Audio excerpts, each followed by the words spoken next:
This is face and this is auricle and this is the occipital bone. So this is anterior aspect and this is posterior aspect.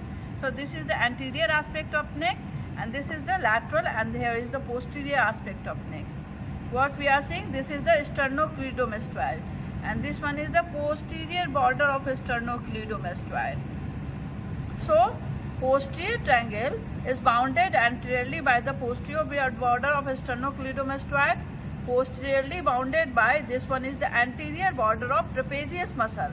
This one, where this forceps is going, is the anterior border of trapezius muscle, and here lies by the clavicle. Again, it is divided into two parts by this muscle, which is inferior belly of femohyoid, into the occipital triangle above and subclavian triangle below.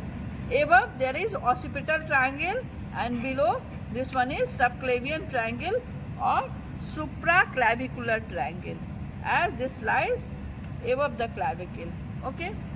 Now coming to whole of the posterior triangle, what we are seeing, the roof is formed by skin and superficial fascia containing platysma muscle, and floor is formed by these muscle from superior to inferior. This muscle is the semi-spinalis capitis. This one is semi-spinalis capitis. Then come splenius capitis. This muscle is splenius capitis. After that, this one is levator scapulae muscle. This one is levator scapulae muscle. After that, this thick muscle, this is scalene medius muscle. Scalene medius. This one is scalene anterior muscle. And below that, there is first digitation of serratus anterior as well as the subclavius muscle. Okay. So, floor is formed by these muscles. Now, what structure we are seeing as the content?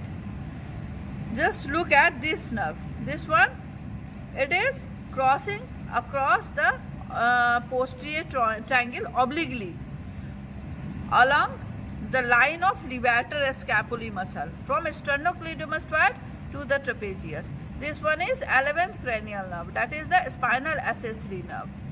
Okay, which supply the sternocleidomastoid as well as the trapezius muscle as well as the levator scapulae muscle. Okay, and now look at here. This is the posterior border of sternocleidomastoid. Just at the middle point, this bundle of nerves is coming out. This point is known as Erb's point, from where oats is coming out. Oats is what? Greater auricular nerve. Above is going towards the auricle, greater auricular nerve, and straight upward there is lesser occipital nerve. Here lies lesser occipital nerve. This is greater auricular and this one is lesser occipital nerve, and this one is transverse cervical nerve. This one is transverse cervical nerve passing transversely, and this one is the supraclavicular nerve. Okay, this one is lateral supraclavicular, this one is middle supraclavicular, and this one is the medial supraclavicular nerve, as this is above the clavicle. So this is known as supraclavicular nerve, which again divided into lateral, intermediate and medial supraclavicular nerve, and this intermediate supplies the clavicle. That's why clavicle is also known as cutaneous bone.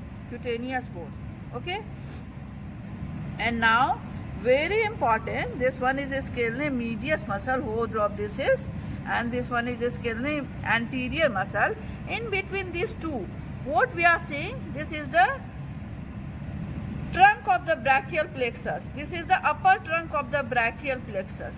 Okay, which is upper trunk is formed by C5 and C6 root ventral rami. Okay, and now what it is giving, this one is suprascapular nerve. This suprascapular nerve is going, and here lies the subclavius nerve to subclavius, which is going inferiorly here to supply the subclavius muscle.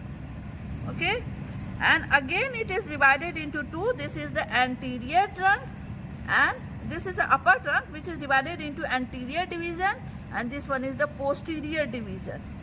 So 6 nerve is joining here, that root, C5 root, C6 root, suprascapular nerve, nerve to subclavius, going to subclavius muscle, and this is upper trunk, and there are two divisions, anterior division of the upper trunk and this is posterior division of the upper trunk, and this point is known as Erb's point. This also, and this one is also Erb's point. And injury during the delivery of the baby, this will lead to Erb's palsy, okay, as well as the fall on the outstretched hand. This disease also can occur, Erb's palsy, okay. So in this triangle there are two Erb's point. This one from where this bundle is coming out from the middle point of the sternocleidomastoid muscle, as well as in between the scalene medius and scalene anterior, this brachial plexus trunk is coming out. This is Erb's point, okay. And what we are seeing,